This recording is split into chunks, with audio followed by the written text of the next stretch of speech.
वो फरूख साहब की फाइल का क्या भला आपने अपडेट ही नहीं किया? सर मैं मिस्टर फारूक के घर गया था, उन लोगों ने मेरी बात सुने बगैर ही दरवाज़ा बंद कर दिया। मैंने उन्हें अपनी बात समझाने की कोशिश की मगर एक खातून ने मेरी बात सुने बगैर ही दरवाज़ा बंद कर दिया। मजबूरन मुझे वापस आना पड़ा। खातून हो सकता है वो कोई काम वाली हो, उसको आपकी बात ही समझ में ना आई। जी हो भी सकता है, ऐसा भी हो सकता है। आप ऐसा करें, ये फाइल यहीं रख दें, मैं पर्सनली इस फाइल को लेकर जाऊंगा। पहले ही बहुत देर हो चुकी है, ज्यादा डिले नहीं कर सकते। Okay sir.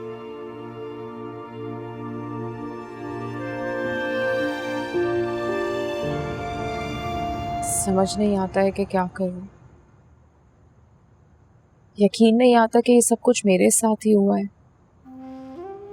इसीलिए तो कह रही हूँ हुरिया, अपने मुस्तकबिल के बारे में सोचो, अपनी पढ़ाई को कंटिन्यू कर लो। मैं नहीं पढ़ सकती आगे अब। अभी तक तो मैं फरूक के सदमे से ही बाहर नहीं आई हूँ कि इन सारी चीजों के बारे में सोचूं। हुरिया मैं तुम्हारा दुख समझ सकती हूँ, लेकिन तुम्हें जिंदगी में आगे बढ़ना होगा। अपना करियर बनाने के बारे में सोचो। देखो तुम्हारी छोटी सी बच्ची है, तुमने उसका भी तो फ्यूचर सिक्योर करना है। जिंदगी में इंसान को प्रैक्टिकल होना ही पड़ता है।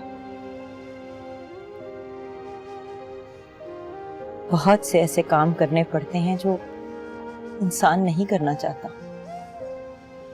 बेवा होना इतना मुश्किल होगा,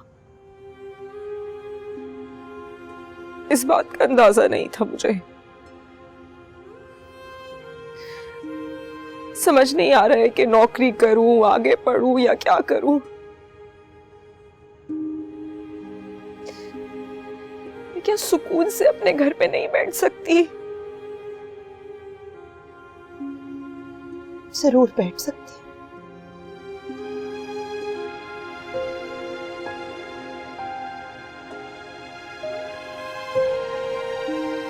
I'm sorry, मुझे ये बात नहीं करनी चाहिए थी। तुम्हारा जो जी चाहता है करो, बस ऐसे उदास ना हुआ करो।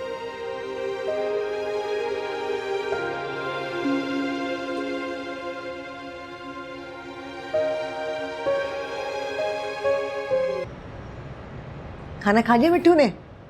हाँ, इतना खाता है मोटा हो जाएगा। ज़ैनब, खाना पका नहीं अभी तक? बहुत देर हो गई है। बस अम्मा खाना बनने वाला है, थोड़ी सी देर हो गई, काम ज्यादा था। चलो परी बेटा ये खा लो, ठीक है? बच्ची क्या चिप्स खाएगी खाने के नाम पर? खाने की मिकदार ही बड़ी है ना, बनना तो इकट्ठा ही होता है। अम्मा खाने के अलावा भी बहुत सारे काम होते हैं, मैं अकेली क्या क्या देखूं, टाइम लग जाता है। दूसरों को भी तो चाहिए ना मेरी मदद करें। जरा सा काम क्या बढ़ गया तुम्हारा? तुम्हारे तो मिजाज ही नहीं मिल रहे। और कुछ नहीं तो नंद के दुख का एहसास कर लो। एहसास है मुझे अम्मा, लेकिन अब घर में 2 खानदान हो गए, मैं अकेली काम नहीं कर सकती, वक्त लग जाता है। बस हुरिया को कहिए परी का ध्यान रख ले। वो अभी अपने गम से बाहर नहीं निकली, थोड़ा सा वक्त तो दे सकती हो ना उसको। इद्दत तो मुकम्मल हो गई है उसकी, छोटे मोटे काम तो देख सकती है। चले किचन में देख लूंगी, बस परी को संभाल ले। जरा सा काम तुम्हें क्या कह दिया है? तुम्हें छोटी सी बच्ची भी बोझ लग रही है। मैंने ऐसा कब कहा है? क्या हो गया अम्मी? तुम्हारी वजह से बातें सुनाई जा रही हैं मुझे। आप लोग फिक्र नहीं करें, मैं और परी ज्यादा देर इस घर पे बोझ नहीं रहेंगे। मेरा कहने का ये मतलब नहीं था हुरिया, मैं बस ये कह रही थी कि घर में लोग बढ़ गए हैं तो मेरा हाथ बटा दिया करो, या परी का ध्यान रख लिया करो, इससे तुम्हारा भी दिल बहला रहेगा। मुझे तुम्हारे दुख का पूरा एहसास है, लेकिन अब जिंदगी के काम तो चलते रहते हैं ना। और इंसान को अपनी जिम्मेदारियां भी निभानी पड़ती हैं।